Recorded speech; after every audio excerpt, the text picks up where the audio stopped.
Selamat datang semuanya di Kebangsaan Budayanti. Pada saat ini kita akan kembali melanjutkan pembahasan Soul Land 2. Akhirnya setelah melewati pertandingan sangat melelahkan melawan tim Sekte Roh Suci di pertandingan babak semifinal, pada saat ini Huo Yuhao pada akhirnya berhasil membawa tim Sekte Tang meraih kemenangan luar biasa, sehingga hal tersebut menggemparkan seluruh wilayah kerajaan Matahari Bulan. Bahkan tutor kekaisaran yang diketahui berasal dari Sekte Roh Suci secara nekat bertujuan untuk menghancurkan seluruh anggota Sekte Tang setelah kompetisi berakhir. Lalu singkatnya demi memulihkan kondisi seluruh anggota pasca melewati pertarungan yang sangatlah berat, Huo Yuhao lantas meminta seluruh rekannya segera kembali ke Hotel Mingyu. Kemudian waktu berlalu sangat cepat dan memasuki malam hari. Lalu dengan wajah dingin Su Tianran bertanya kepada salah satu orang kepercayaannya apakah rencana mereka telah dipersiapkan. Kemudian orang ini menegaskan wilayah utara, selatan dan timur telah dijaga ketat oleh pasukan elit kerajaan. Bahkan seluruh master alat tingkat 9 kini bertanggung jawab di setiap wilayah. Dengan tatapan dingin Su Tianran kembali bertanya bagaimana dengan wilayah barat yang menjadi tanggung jawabnya. Udin mengatakan dirinya juga sudah siap. Arah barat merupakan pilihan terakhir meninggalkan kerajaan Matahari Bulan. Di waktu yang sama jika seluruh orang tidak menentukan pilihan maka mereka siap untuk melakukan penyergapan. Merasa senang mendengarkan hal itu, Su Tianran lantas meminta orang ini untuk selalu waspada, memastikan semua anggota berjaga sepanjang waktu selama 2 hari ke depan. Setelah mengatakan hal itu dan sosok si Udin menghilang, Su Tianran terlihat tersenyum tipis serta bersiap menghancurkan ataupun merebut generasi terbaik di benua ini. Di bawah anggapan tersebut tubuh Su Tianran tiba-tiba saja melayang dari sofa tanpa melepaskan roh pelindungnya. Sesaat kemudian mendarat tepat di kursi rodanya dengan aura dan tatapan dingin menakutkan. Keesokan harinya seluruh anggota Sekte Tang terlihat mendatangi kamar Bei Bei untuk melihat dan memeriksa kondisinya. Pasalnya Bei Bei sebelumnya sempat terluka parah oleh serangan tombak rumput biru perak Tang Ya di pertandingan individu. Melihat kemunculan seluruh anggotanya, Bei Bei lantas meminta mereka untuk tenang saja, karena kondisinya jauh lebih baik dari sebelumnya, hanya membutuhkan sedikit istirahat untuk memulihkan seluruh vitalitasnya. Meskipun Huo Yuhao merasa senang mendengarkan hal itu, tapi dirinya masih penasaran apa yang saat ini terjadi kepada Tang Ya setelah insiden pertandingan sebelumnya. Bei Bei mengatakan di saat mereka bertarung di arena, dirinya mampu merasakan gelombang kekuatan spiritual aneh. Selain hati Tang Ya seolah tertutup oleh sesuatu, kesadaran pribadinya seolah-olah dikunci, tetapi untungnya saja berkat pengorbanannya di pertandingan sebelumnya, dirinya berhasil merangsang hati dan pikiran Tang Ya sehingga membuka celah bagi Tang Ya mengingat masa lalunya. Hal itulah yang kemungkinan membuat Tang Ya lepas kendali di saat pertandingan individu berakhir. Dengan wajah murung mendengarkan perkataan Bei Bei, Huo Yuhao lantas bertanya apakah semua ucapannya hanya untuk menghiburnya. Bei Bei menegaskan dirinya tidak perlu mengatakan kebohongan, hal itu memanglah sesuai kenyataan. Bahkan jika ingin menyembunyikan rahasia Huo Yuhao mungkin menjadi masternya. Bahkan di pertandingan tim sebelumnya kekuatan Huo Yuhao benar-benar menarik banyak perhatian, sehingga Huo Yuhao pasti akan menjadi target utama Sekte Roh Suci. Huo Yuhao tersenyum dan menjawab dirinya tidak mempedulikan Sekte Roh Suci mengincarnya karena tujuannya memanglah ingin menghancurkan aliansi tersebut. Oleh sebab itu apakah Bei Bei sudah membicarakan masalah penyerangan bersama pihak Akademi Shrek? Bei Bei mengangguk dan mengatakan semua strategi telah diatur untuk malam ini dan besok pagi, sedangkan di hari pertandingan final Master Roh Elite semuanya akan terungkap. Bei Bei melanjutkan dikarenakan malam ini Yuhao dan Cheitu haruslah mengikuti babak final 3 aliansi pasar gelap, serta melakukan misi rahasia sesuai dengan rencana sebelumnya, maka Bei Bei meminta Yuhao memprioritaskan keselamatan. Sambil tersenyum Yuhao lantas meminta Bei Bei untuk tetap tenang. seluruh rencana babak final 3 aliansi pasar gelap telah dia persiapkan dengan matang. Jika nantinya terjadi hal di luar kendali, dirinya berjanji akan langsung melarikan diri memasuki dunia nekromanser peninggalan mendiang elektrolog.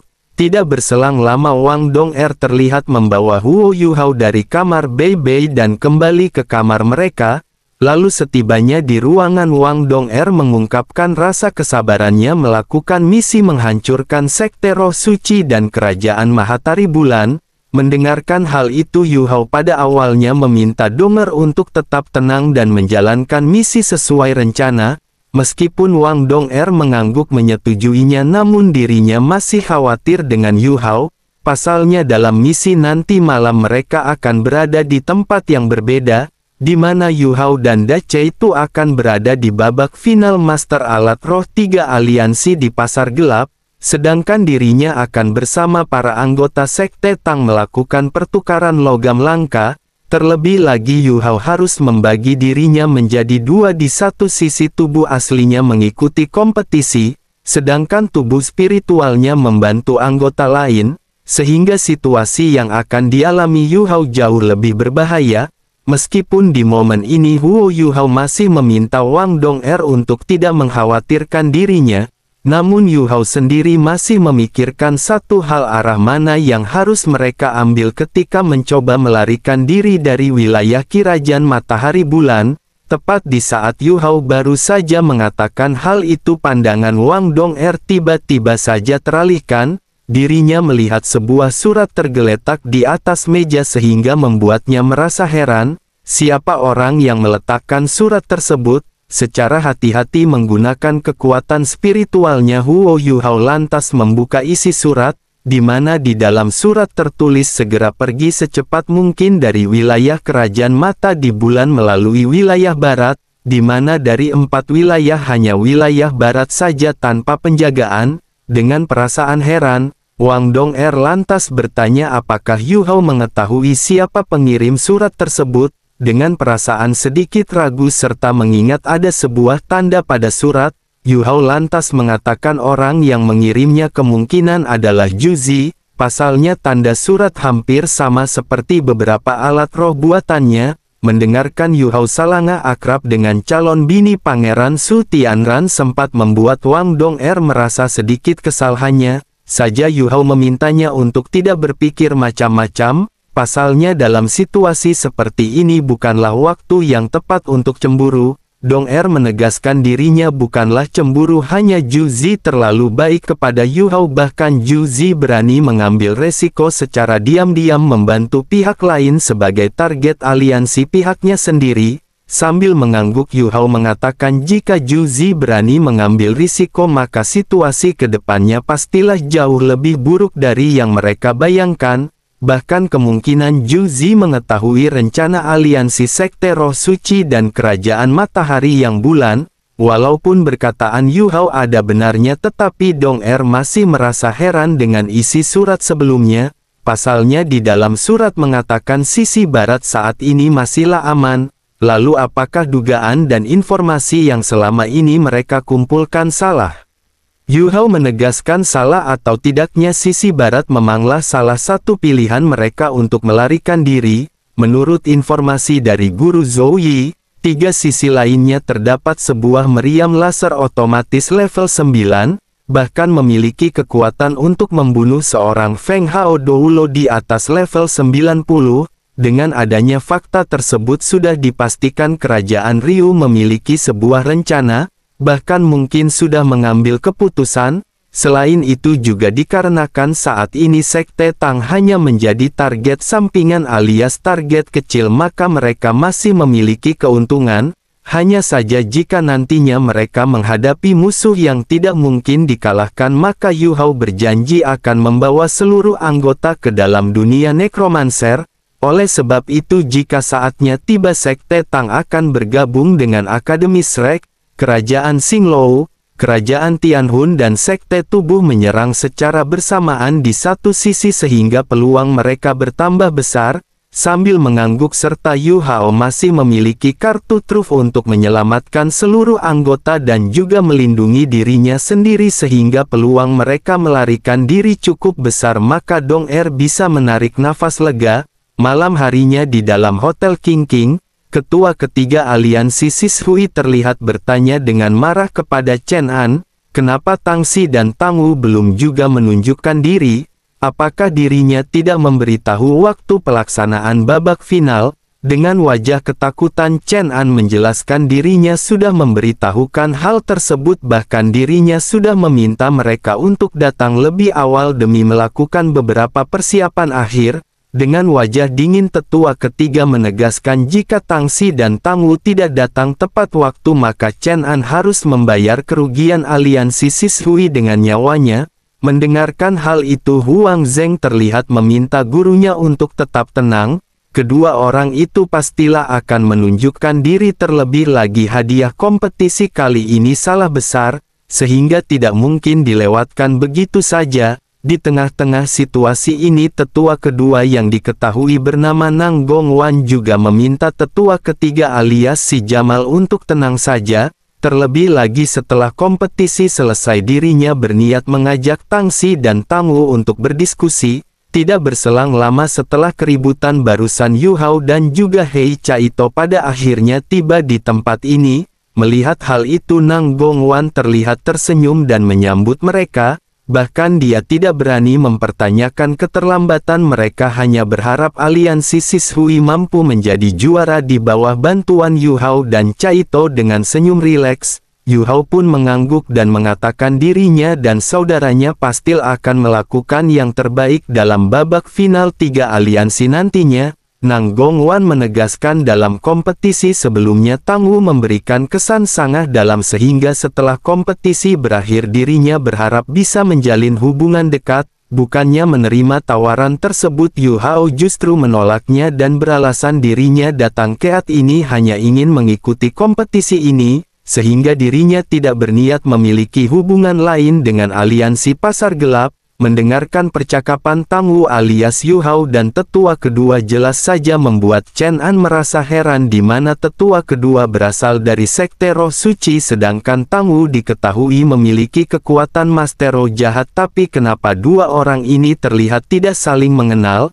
Lalu apakah Tang Wu berasal dari sekte lain? Belum sempat Chen An memikirkan hal itu, Nang Gongwan terlihat memanggilnya serta memintanya untuk menjelaskan aturan babak final kepada Yu Hao dan Hei Caito. Sambil mengangguk Chen An menjelaskan hari ini adalah kompetisi Master Alat Roh Aliansi Pasar Gelap bawah tanah. Pertandingan akan diadakan di pinggiran wilayah barat, bahkan mereka sudah melakukan persiapan. Setiap aliansi akan mengirim 3 perwakilan.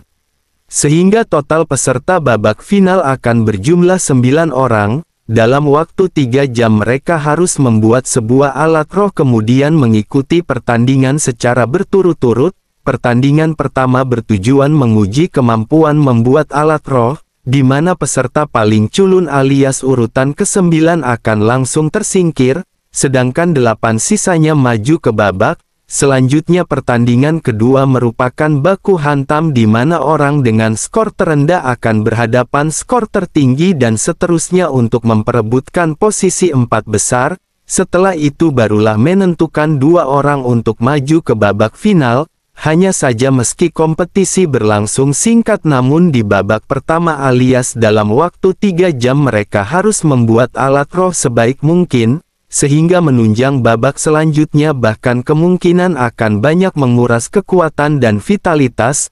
Mendengarkan penjelasan barusan sontak saja membuat Yu Hao merasa heran, pasalnya final besar yang diselenggarakan 3 organisasi pasar gelap kota Mingdou tidaklah sederhana. Selain mengharuskan mereka membuat alat roh, mereka juga harus melakukan baku hantam. Bahkan ada 3 pertandingan secara beruntun sehingga menandakan menjadi juara tidaklah mudah. Di saat Huo Yu Hao memikirkan hal itu, Nang Gongwan mengatakan meskipun dirinya memiliki keyakinan penuh perwakilan aliansi mampu memenangkan kompetisi, namun dirinya berharap mereka selalu waspada, pasalnya 2 aliansi lainnya pastilah menargetkan mereka di ronde baku hantam. Terlebih lagi dikarenakan Tang Wu, Tang Xi dan juga Wang Zheng saat ini mewakili aliansi Sishui, maka dirinya tidak akan membiarkan mereka berkontribusi secara sia-sia. Tidak peduli menjadi juara ataupun tidak, aliansi tetap akan memberikan hadiah. Bahkan nilainya tidak mungkin bisa disaingi oleh dua aliansi lainnya. Setelah mengatakan hal itu, Nang Gongwan lantas meminta bawahnya membawa hadiah kepada ketiga perwakilan. Tidak berselang lama sebuah kotak besar hitam pekat tiba di hadapan mereka, sehingga membuat Yu Hao, Caito dan Huang terkejut bukan main. Bahkan menurut pengetahuan Yu Hao, ban kotak tersebut sangat tebal, biasanya digunakan untuk menyimpan alat tingkat tinggi, hanya bisa dibuka dengan sebuah sandi tertentu, bahkan jika salah memasukkan sandi, kotak tersebut bisa menimbulkan ledakan berkekuatan tinggi. Dan tiba-tiba, di saat kotak hitam baru saja terbuka dan memperlihatkan sebuah meriam laser tingkat, sebuah aura membunuh luar biasa edun langsung terlepas di hadapan ketiga perwakilan aliansi Sishui, membuat mereka benar-benar tercengang melihat hal tersebut. Menurut analisa Yu Hao, kekuatan destruktif dari meriam laser tingkat 9 sudah cukup membuat seorang Dolo Transenden di atas level 95 terluka parah. Bahkan jika hanya seorang Feng Hao dulu level 90, maka tidak ada kesempatan untuk hidup. Bahkan menurut kabar hanya ada 50 alat roh level 9 di benua ini. Selain itu juga dengan kekuatan meriam laser tingkat 9, satu tembakan mampu menghancurkan satu kota kecil, dua tembakan mampu menghancurkan sebuah ibu kota kerajaan. Contohnya seperti alat roh yang sebelumnya Jing Hong Chen arahkan ke pusat Akademi Shrek alias Pulau Dewa Laut. Nang Gongwan menegaskan meriam laser tersebut memiliki nama petir destruktif tingkat. Pemilik dari meriam ini nantinya bergantung kepada kinerja mereka bertiga, serta siapa yang berhasil menempati posisi paling atas. Setelah mengatakan hal itu, tetua kedua lantas kembali menggunakan kekuatan ruhnya serta mengunci kotak hitam tempat meriam laser tersebut. Mendengarkan ucapan barusan sontak saja membuat Huo Yu Hao seolah-olah mengerti niatan tetua kedua menunjukkan benda tersebut di mana dirinya ingin menarik perhatiannya, secara bersamaan membangkitkan semangat juang tiga perwakilan aliansi Sishui. Tepat di saat Yu Hao memikirkan hal itu, ketua kedua terlihat meliriknya dengan sangatlah serius. Sesaat kemudian dia berbalik serta meminta mereka bertiga melakukan yang terbaik di pertandingan nantinya.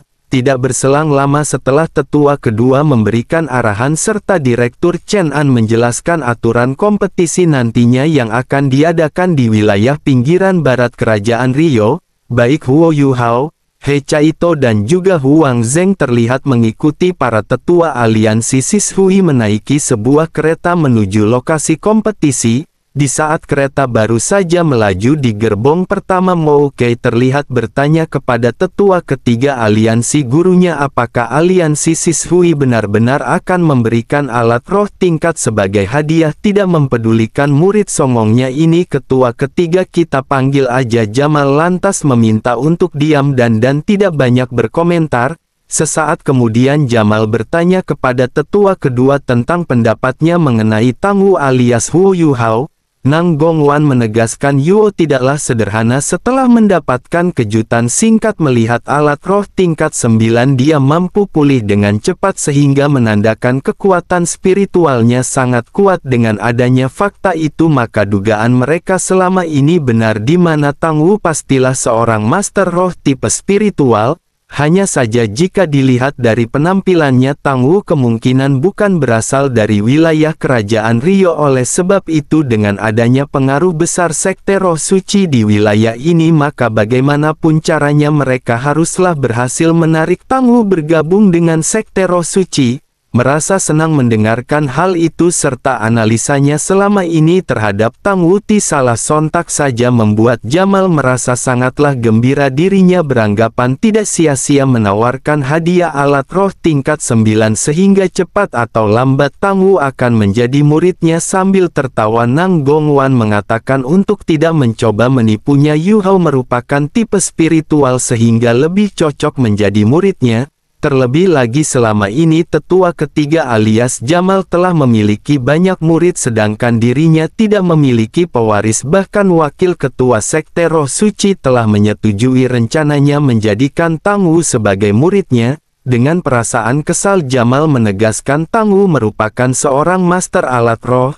Jika berlatih di bawah bimbingannya maka di masa depan dia bisa menjadi master alat roh tingkat 9. Terlebih lagi menurut ramalan ketua sekte benua Daolou di masa depan akan dikuasai oleh alat roh. Oleh sebab itu daripada mereka ribut dan merebutkannya, lebih baik mereka bersama-sama membimbing Tangwu. Sambil merenung Nang Gongwan mengatakan meskipun ide tersebut masuk akal namun Tangwu tetaplah akan menjadi pewarisnya jika Jamal ingin mengajarinya, hal itu tidaklah dilarang. Terlebih lagi sudah banyak aliansi menggabungkan seorang Master Roh dengan Alan Roh.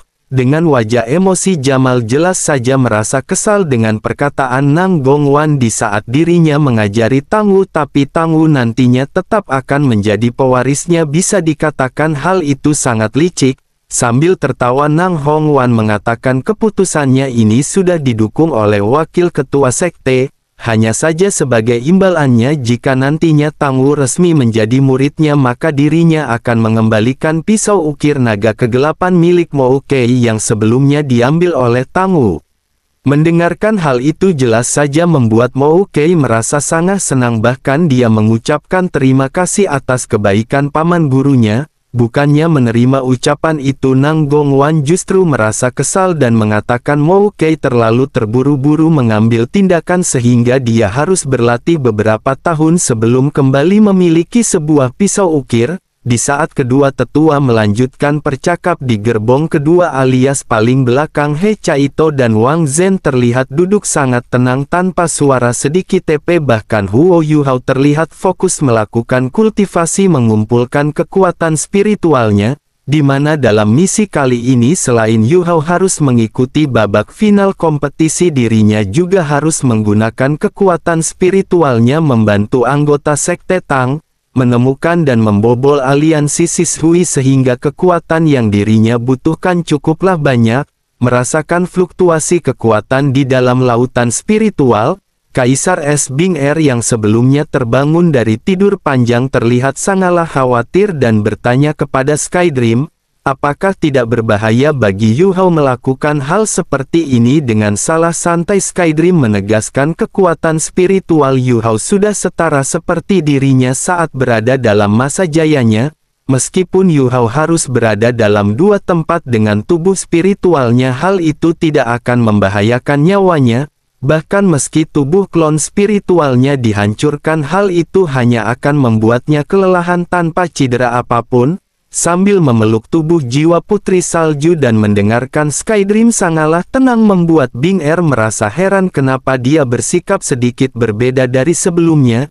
Dengan wajah cemburu melihat Bing Er selalu saja memeluk Putri Salju tanpa memperhatikan dirinya, Skydream menegaskan dirinya tidaklah takut mati, bahkan jika terjadi sesuatu kepada Yuhao dirinya siap mati bersamanya. Mendengar kata tidak takut mati tapi dulu Skydream ngumpet sampai 1 juta tahun dari bahaya jelas saja membuat Bing Er meledeknya, seolah-olah ucapan Skydream bertolak belakang dengan sifatnya. Dengan wajah kesal mendengarkan penghinaan Bing Er, Skydream lantas mengatakan dirinya saat ini sudah menjadi tubuh jiwa Huo Yuhao sehingga jika dirinya sekarat, maka hal itu tidak akan mempengaruhi Yuhao. Terlebih lagi jika selamanya Bing Er selalu saja bersikap dingin maka kematian mungkin lebih cocok sebagai jalan hidupnya. Dengan perasaan kesal Bing Er lantas meminta Skydream untuk tidak bersandiwara. Meski terakhir kali demi menyelamatkan Yuhao, Skydream melakukan hal benar tapi hal itu tidaklah mungkin merubah keadaan. Terlebih lagi sebagai seorang kaisar es skala jengking salju, bagaimana mungkin dirinya bisa menyukai cacing es yang notabene adalah makanan klannya. Perkataan menyakitkan Bing Er barusan seketika membuat Skydream terlihat sangat murung. Dia bahkan langsung berbalik tanpa mengatakan sepatah kata apapun. Melihat sikap Skydream seketika membuat Bing Er merasa heran, seolah-olah ada sebuah getaran hebat di dalam jiwanya sehingga dirinya mulai beranggapan kenapa ada perasaan aneh seperti ini. apakah mungkin ada rasa cinta di hatinya?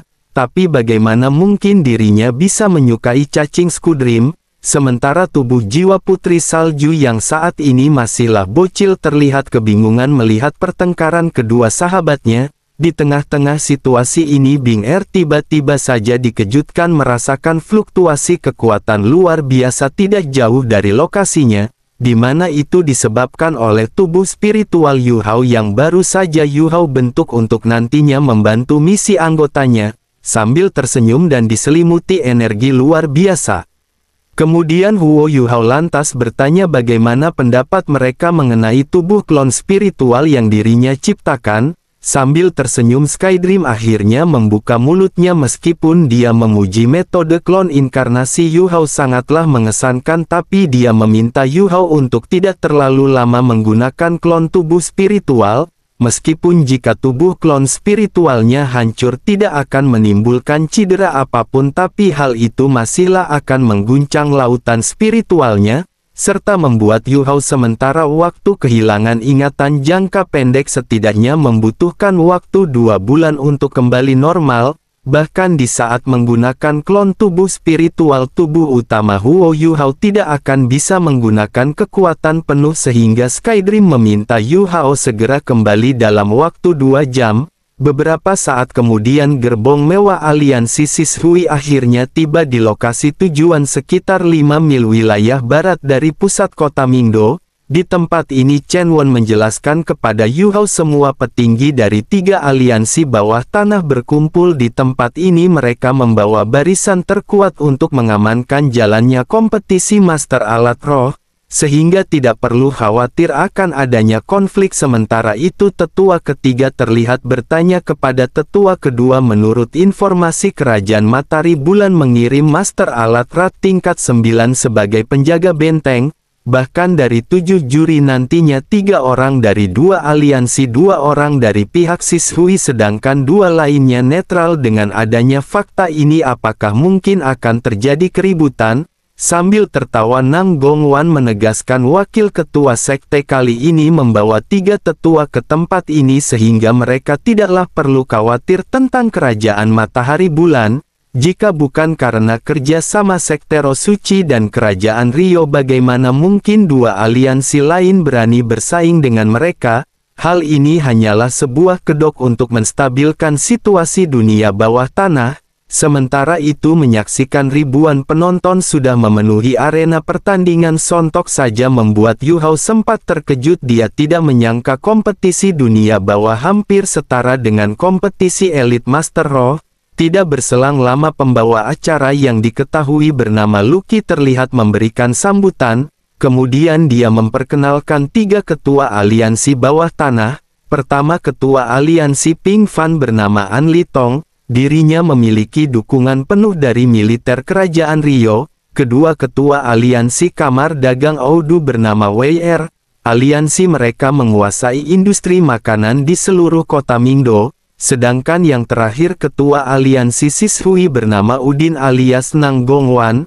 Alians di mereka didukung penuh kerajaan Matahari Bulan dan sekte Roh Suci. Pada dasarnya meskipun 3 aliansi mengadakan kompetisi hanyalah untuk menghasilkan uang dan menghindari konflik, namun nyatanya hal ini juga merupakan momen penting bagi setiap pihak. Pasalnya akan menentukan perubahan besar dan selain mendapatkan banyak logam langka sebagai hadiah, di waktu yang sama aliansi juara memiliki hak mengatur perdagangan logam langka di pusat kota Mingdo. Beberapa saat kemudian menyadari kompetisi sangatlah penting, Nang Gongwan terlihat menghampiri Yu Hao dan He Chaito. Dia juga menegaskan kepada mereka untuk melakukan yang terbaik bila perlu membunuh seluruh peserta dari 2 alians. Jika ada hal yang tidak diinginkan maka aliansi Sisuo akan bertanggung jawab. Terlebih lagi ada hadiah alat roh level 9 menunggu mereka nantinya. Tidak menghiraukan ucapan ketua aliansi Sishui barusan, Huo Yu Hao terlihat hanya tersenyum. Pasalnya perhatiannya selama ini tertuju kepada kemeriahan para penonton di seluruh bangku penonton. Terlebih lagi dengan kemampuan deteksinya, Yu Hao mampu melihat dengan jelas susunan banyak logam langka sebagai hadiah nantinya. Bahkan ketika Yu Hao sebelumnya memasuki aula kebajikan saat pertukaran pelajar, dirinya tidakkah pernah menemukan logam langka sebanyak ini. Memikirkan hal itu, Yu Hao lantas beranggapan asalkan mereka memenangkan kompetisi selain bisa membawa alat roh tingkat 9 dari aliansi Shishui, mereka juga bisa membawa banyak logam langka. Pasalnya logam-logam tersebut tidaklah mungkin bisa dibeli dengan uang. Tidak berselang lama pembawa acara terlihat memanggil master alat roh tingkat yang akan menjadi juri. Orang itu memiliki nama Dou Lou Bintang Langit Ye Yulin. Mendengarkan nama Ye Yulin jelas saja membuat Yu Hao terkejut, pasalnya orang itu diketahui telah banyak menciptakan alat roh level tinggi. Sementara itu melihat Ye Yulin memasuki arena kompetisi sambil membawa alat roh jarum matahari bulan level 9, semakin membuat He Caito tercengang. Pasalnya orang itu diketahui merupakan pencipta alat roh mata ketakutan yang seringkali dirinya gunakan selama jalannya kompetisi. Singkatnya, Ye Yulin terlihat melepaskan alat roh jarum dewa matahari bulan ke udara dan menjelaskan, alat rohnya dinamai seperti itu karena berasal dari kerajaan Ryu.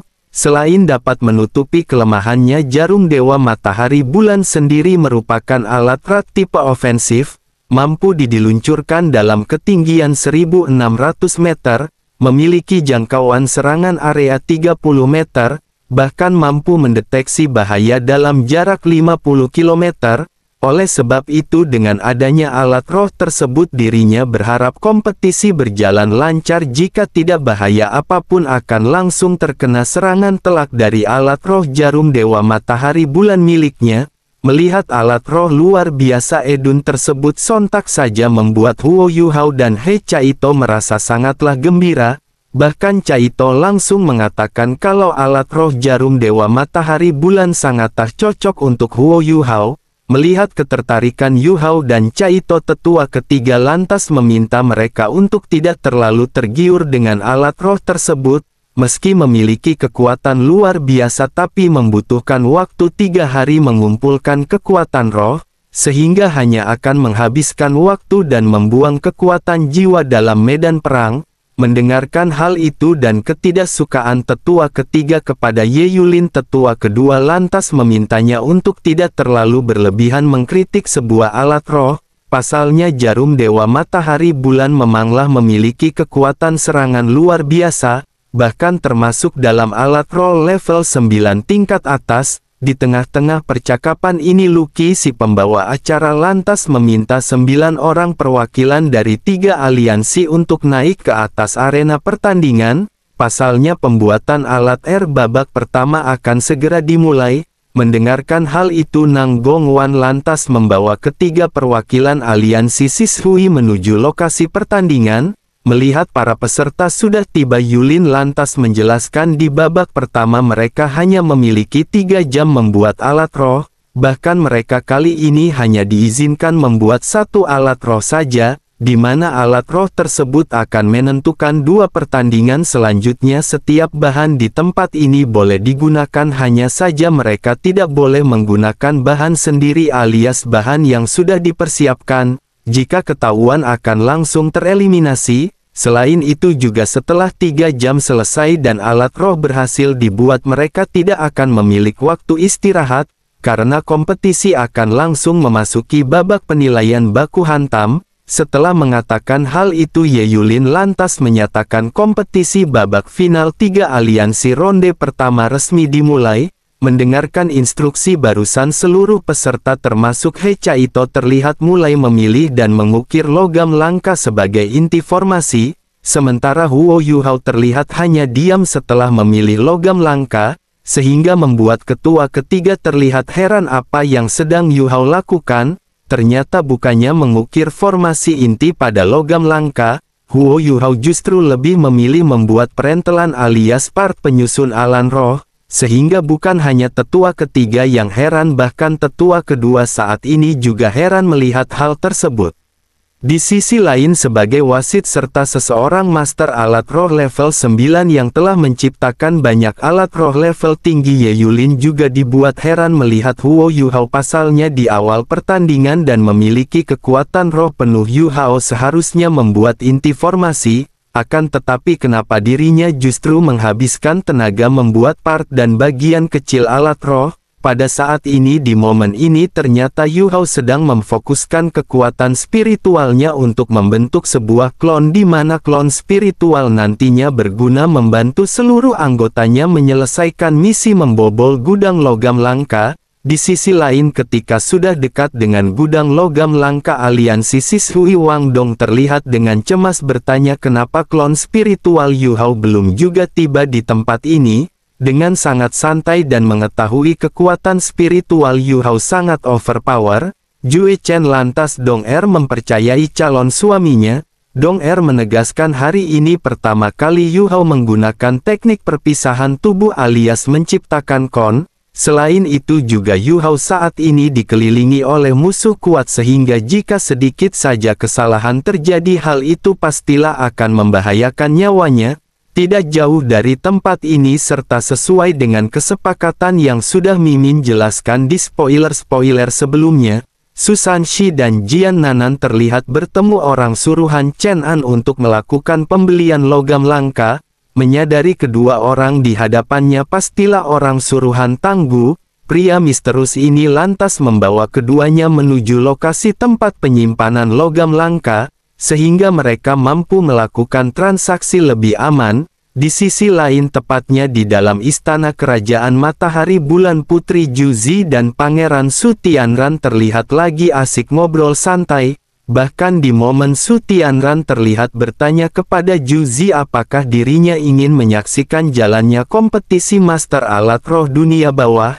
Asalnya sebagai seorang master alat roh, Juzi pastilah tertarik dengan hal itu. Meski sempat terkejut dengan pertanyaan ini, tapi Juzi mencoba untuk bersikap tenang dan mengatakan hal itu bukanlah ide bagus. Dengan status Pangeran Su Tianran sebagai putra mahkota, bagaimana mungkin bisa berada di tempat hina seperti itu? Dengan sangat tenang Su Tianran menegaskan Juzi hanya perlu menyembunyikan identitasnya, terlebih lagi dirinya tidaklah akan ikut pergi, hanya Juzi dan beberapa pengawal saja, bahkan mereka bisa mendapatkan informasi apa yang sedang dilakukan Sekte Roh Suci saat ini. Mendengarkan kata-kata Sek Roh Suci, sontak saja membuat Juzi merasa sedikit merinding sehingga membuat Su Tianran merasa heran dan bertanya apakah Juzi berpikir dirinya akan terjerumus menjadi master roh jahat seperti mereka. Sambil mengangguk Juzi mengatakan Sekte Roh Suci pada dasarnya terdiri dari para master roh jahat, bahkan tidak akan pernah diterima oleh dunia. Terlebih lagi cara berpikir para master roh jahat sangat berbeda dengan manusia normal. Su Tianran menegaskan dirinya sadar bekerja sama dengan Sekte Roh Suci sama saja bekerja sama dengan iblis, tetapi hal ini memanglah harus dirinya lakukan meski dalam pembuatan alat roh. Kerajaan Ryu jauh mendominasi dari 3 kerajaan lainnya, namun dari segi kekuatan roh kerajaan Ryu jauh tertinggal, sehingga pastilah sulit untuk menguasai benua. Itulah alasannya harus memiliki sekutu, sehingga mereka memiliki kekuatan untuk bertarung dengan kekuatan tingkat atas 3 kerajaan lain. Mendengarkan perkataan calon suaminya ini sontak saja membuat Juzi terlihat semakin panik. Dirinya bahkan saat ini memikirkan Huo Yuhao apakah dirinya sudah pergi meninggalkan wilayah kerajaan Ryu sebelum terjadi bencana besar. Di saat Putri Juzi memikirkan hal itu, Su Tianran lantas mengatakan hatinya hanya bisa rileks di saat bersama Juzi. Hanya saja sangat disayangkan malam ini mereka tidak bisa menikmati keindahan bulan. Jika Juzi tidak ingin menonton kompetisi Master Alat Roh, maka malam ini jangan pernah pergi dari sisinya. Pasalnya akan ada segerombol orang tidak berguna melakukan penyerangan. Perkataan barusan sontak saja membuat benar-benar terkejut dan bertanya-tanya siapa yang akan datang. Dengan nada tenang Su Tianran menegaskan mereka adalah orang-orang yang tidak akan menyerah pada keputusan dan kekuasaan. Baru saja Su Tianran mengatakan hal itu, sebuah suara tua tiba-tiba bergema di gerbang istana kerajaan, serta meminta seluruh penyusup untuk menunjukkan diri. Secara bersama dengan suara tersebut, ratusan penjaga elit Kekaisaran Ryu juga terlihat memblokir jalan di balik gerbang istana kerajaan.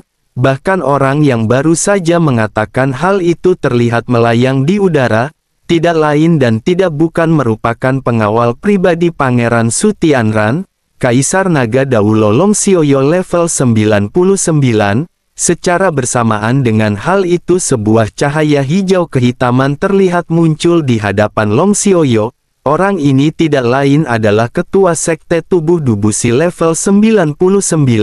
Dirinya juga mengatakan Kaisar Naga sangatlah memalukan menjadi anjing penjaga pihak musuh. Sambil melirik Dubushi dengan wajah dingin, Long Xiaoyo menegaskan saat itu kakak Dubushi koit di tangan Master Muen. Jika hari ini Dubushi berani bertindak arogan, maka dirinya akan memastikan garis keturunan sekte tubuh akan dimusnahkan. Tidak mempedulikan penghinaan tersebut, Dubushi justru balik menghinanya, di mana sebagai Master Roh yang berasal dari kerajaan Tianhun, tapi Long Xiaoyo justru menjadi antek-antek pihak musuh. Sehingga mulai saat ini tidak ada kehormatan bagi legenda Kaisar Naga Daulo. Mendengar Dubushi menyebut nama kerajaan Tianhun sontak saja membuat Long Xiaoyo sedikit terkejut dan bertanya apakah saat ini sekte tubuh menjadi budak kerajaan Tianhun. Dubushi menegaskan sekte tubuh bukan menjadi budak melainkan bekerja sama menjaga garis pertahanan kerajaan Tianhun.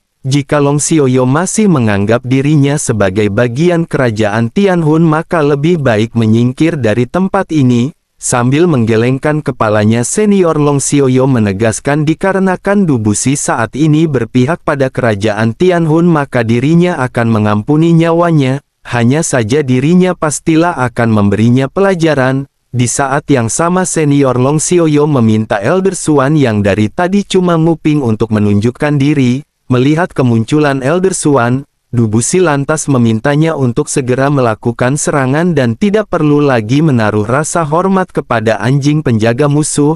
Sambil mengerutkan kening, Elder Suan pada akhirnya mengikuti langkah Dubushi melakukan inisiatif menyerang. Di sini Mimin jelasin dulu sedikit ya guys ya, meski level 98 dan level 99 hanya terpaut satu level, tetapi hal itu memiliki celah kekuatan cukup besar. Hal ini juga yang menjadi alasan kenapa dulu Dubushi langsung cabut pasca mendiang Master Muen menunjukkan diri. Namun kali ini dengan dua orang level 98 bekerja sama menghadapi level 99, maka ada peluang besar meraih kemenangan. Bahkan senior Long Xiaoyo sendiri tidak mungkin bisa memenangkan baku hantam 2 lawan 1 di pertarungan tingkat tinggi seperti ini. Di sisi lain, mendengar sebuah suara ledakan luar biasa, membuat klon tubuh spiritual Yu Hao terlihat terkejut, di mana hal itu menandakan penyerangan aliansi mereka telah dimulai, sehingga dia meminta seluruh anggota untuk segera melakukan tugas mereka membobol gudang logam langka dan alat roh pihak musuh, sehingga bisa melemahkan kekuatan tempur pihak kerajaan Ryu. Tidak berselang lama berkat arahan deteksi spiritual Huo Yu Hao, seluruh anggota tiba di gudang penyimpanan logam langka aliansi Shishui.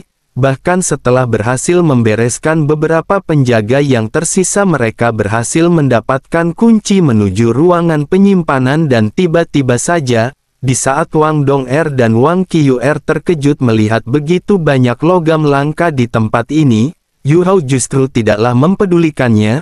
Pasalnya dari informasi yang dia dapatkan ada 3 gudang penyimpanan, sedangkan tempat ini merupakan gudang pertama, sehingga harta lebih berharga pastilah berada di 2 gudang berikutnya, hingga Huo Yu Hao dengan cepat memimpin seluruh anggota kembali melanjutkan perjalanan. Tidak berserang lama, sekitar 15 menit melakukan perjalanan, Wang Dong'er, Xiao, Yu Hao dan Wang Qiu'er pada akhirnya tiba di sebuah pintu gudang kedua. Hanya saja dikarenakan mereka tidaklah memiliki kunci akses membuka gerbang membuat mereka tidak bisa melakukan apapun, sehingga membuat Sioxio mulai ragu mereka mampu menyelesaikan tugas sebelum pertarungan antara Elder Swan dan Dubushi melawan Long Xiaoyo selesai. Yu Hao tersenyum dan mengatakan dirinya sudah memikirkan situasi seperti ini, sehingga bisa meminimalis masalah, bahkan mereka sebenarnya pastilah bisa membuka gudang tersebut. Mendengarkan hal itu, Wang Qiuer pada awalnya berniat menggunakan tombak naga emasnya untuk membombardir pintu gudang, hanya saja Yu Hao dengan cepat melepaskan pisau kehidupan miliknya, sehingga membuat Wang Qiuer benar-benar terkejut melihat pisau ukir tersebut, bahkan dirinya bertanya dari mana Yu Hao bisa memilikinya. Melihat reaksi Wang Qiuer serta seolah-olah mengetahui tentang pisau ini membuat Yu Hao merasa heran dan balik bertanya bagaimana mungkin Wang Qiuer mengetahui pisau tersebut. Sambil meraih pisau kehidupan dari tangan Yu Hao, Qiuer menegaskan tombak naga emasnya memiliki kemampuan merasakan keberadaan makhluk hidup, sehingga hanya dengan merasakan energi kehidupan pada pisau tersebut dia langsung bisa menebak esensi dan atribut di dalamnya, bahkan pisau tersebut pastilah mampu menyerap vitalitas dari benda lainnya. Setelah mengatakan hal itu, Wang Qiuer tiba-tiba saja menusukkan pisau kehidupan pada lubang kunci gudang. Secara bersamaan dengan hal itu, Qiuer melepaskan tombak naga emas miliknya. Bahkan dengan adanya kemampuan gabungan antara pisau kehidupan dan tombak naga emas, esensi kehidupan pada pintu gerbang langsung terkikis habis dalam waktu singkat. Di sisi lain, tepatnya di arena kompetisi Master Alat Roh, tubuh utama Huo Yu Hao terlihat masihlah membuat perentelan alias part alat roh, sehingga membuat Ye Yulin sebagai wasit terlihat heran. Pasalnya hampir 2 jam berlalu Yu Hao hanya melakukan tindakan sederhana tanpa membuat inti formasi alat roh. Pada dasarnya bukan tanpa alasan Yu Hao tidak mengukir formasi inti, melainkan dirinya saat ini sedang menghemat kekuatan roh sehingga bisa mempertahankan klon spiritualnya yang saat ini berada bersama rekan-rekannya. Sehingga hanya dengan bertindak santai tanpa mengukir inti formasi maka kestabilan tubuhnya akan terjaga. Sementara itu di pintu gudang baru saja terbuka, Huo Yu Hao lantas meminta Wang Qiuer untuk berhati-hati, pasalnya di tempat ini sudah ada seorang penjaga menunggu mereka. Bahkan dirinya sudah mengarahkan alat roh meriam laser tingkat 7. Mendengarkan instruksi barusan, Wang Qiuer dengan gila melesat dengan kecepatan tinggi sambil menggunakan tombak naga emas untuk merenggut nyawa sang penjaga. Meskipun sang penjaga berhasil memblokir serangan tombak naga bonar Wang Qiuer menggunakan perisai alat roh level 7, namun Sioxio dengan cepat menggunakan alat roh kuali segel untuk menahan pergerakannya. Di waktu yang sama dengan hal itu, Wang Dong'er dan Wang Qiuer terlihat berjabat tangan di mana mereka berdua langsung melakukan teknik Fushiro transformasi Dewi Naga Radian kupu-kupu bersayap 6. Tidak membuang waktu dan mereka tidak bisa memperkeruh keadaan Dewi Naga bersayap 6 tanpa banyak cengcong langsung mengarahkan tombak naga. Bahkan meskipun si penjaga merupakan seorang master alat roh tingkat 7 dan dilengkapi banyak alat roh tingkat tinggi, hal itu masih tidak bisa mempertahankan nyawanya di bawah gempuran Dewi Naga. Pada dasarnya bukan alasan Wang Dong'er dan Wang Qiuer mampu melakukan teknik Fushiro. Pada dasarnya mereka itu merupakan satu tubuh yang dipisahkan oleh Dewa Tangsan untuk menyembunyikan kekuatan dewa anaknya. Terlebih lagi setelah Wang Qiuer membantu Yu Hao melakukan teknik Fushiro roh pelindung saat menghadapi sekte roh suci, hal itu menyadarkan Wang Qiuer dan Wang Dong'er di mana mereka pastilah mampu melakukan teknik Fushiro. Itulah alasannya kenapa saat ini mereka mampu melakukan teknik Fushiro transformasi Dewi Naga bersayap 6. Di saat Sioxio masih merasa kagum melihat kemampuan teknik Fushiro antara Wang Dong'er dan Wang Qiuer, Huo Yu Hao sendiri mampu merasakan ada banyak logam langka di gudang kedua sehingga Ririn meminta Sioxio untuk segera menyimpan seluruh logam ke dalam alat roh penyimpanan. Sementara Wang Qiuer dan Wang Dong'er ditugaskan untuk memasuki gudang ketiga dan tiba-tiba ternyata di gudang ketiga bukan berisi logam langka melainkan berbagai macam alat roh tingkat tinggi. Bahkan menyadari begitu banyaknya alat roh, Jika digunakan oleh pasukan elit kerajaan matahari bulan maka pastilah akan menimbulkan bencana bagi benua Doulo. Memikirkan hal itu Yu Hao lantas kembali meminta Siok-Sio untuk mengambil seluruh alat roh botol spirit pengisian kekuatan roh, sedangkan alat roh sisanya akan menjadi urusannya pasalnya dia memiliki sebuah rencana. Di sisi lain baku hantam antara tiga Doulo tingkat tinggi masihlah berjalan sengit di atas langit istana kerajaan matahari bulan, bahkan kerjasama antara Elder Swan dan Ketua Dubusi berhasil menekan senior Long Xiaoyo, di momen krusial sambil menahan tekanan Kaisar Naga Doulo Long Xiaoyo. Dubusi justru terlihat salah senang pasalnya dia sudah lama sekali tidak melakukan pertarungan tingkat tinggi seperti ini. Sementara Elder Swan yang saat ini berada dalam bentuk Toti Doulo terlihat tersenyum bahagia serta berharap anak muridnya mampu melakukan tugas sebaik mungkin. Memikirkan hal itu Dubusi lantas melepaskan kekuatan luar biasa dari kebangkitan roh pelindung tubuh level emas, bahkan tanpa banyak cengcong langsung kembali melesat ke arah Long Xiaoyo. Tidak gentar sedikit pun menghadapi hal itu Long Xiaoyo justru hanya menungus dingin serta melepaskan roh Kaisar Naga. Di sisi lain aliansi empat faksi yang dipimpin Long Outian juga melakukan pergerakan menggempur pasukan elit penjaga Pangeran Su Tianran sehingga menimbulkan bentrokan luar biasa, membuat keadaan wilayah Istana Ryu benar-benar porak-poranda di bawah gempuran ini. Sementara itu di saat Long Outian berniat melepaskan serangan jarak jauh menargetkan Su Tianran, Juzi pada awalnya berniat melindungi calon suaminya tapi tiba-tiba, melihat Su Tianran tiba-tiba saja mampu berdiri serta menggunakan alat roh pelindung tidak terkalahkan level 9 sontak saja membuat Juzi terlihat tercengang bukan main. Bahkan membuat pihak empat aliansi sendiri tidak habis pikir menyaksikan tindakan Su Tianran, mengesampingkan keterkejutan seluruh orang di tempat ini serta telah memastikan Juzi sang calon bini tidak terluka sedikit pun pasca serangan barusan. Pangeran Su Tianran lantas memerintahkan Jing Hongchen untuk segera melepaskan pertahanan meriam laser di seluruh istana. Melihat seluruh istana ternyata tidak dilindungi oleh meriam laser layaknya aula kebajikan, sontak saja membuat Long Outian benar-benar tercengang menyaksikan hal tersebut, sehingga Guru Zoe langsung meminta seluruh pasukan dari empat aliansi untuk mundur. Mendengarkan instruksi tersebut serta melihat situasi medan perang sangatlah membahayakan, Elder Swan pada akhirnya memutuskan menyudahi pertarungan serta meminta Dubusi untuk segera meninggalkan tempat ini, meskipun masihlah ingin baku hantam tapi menyadari tanpa bantuan Swan Zi dirinya tidak mungkin mengalahkan Long Xiaoyo. Dubusi pada akhirnya juga menarik seluruh anggota untuk segera meninggalkan wilayah istana kerajaan Ryu.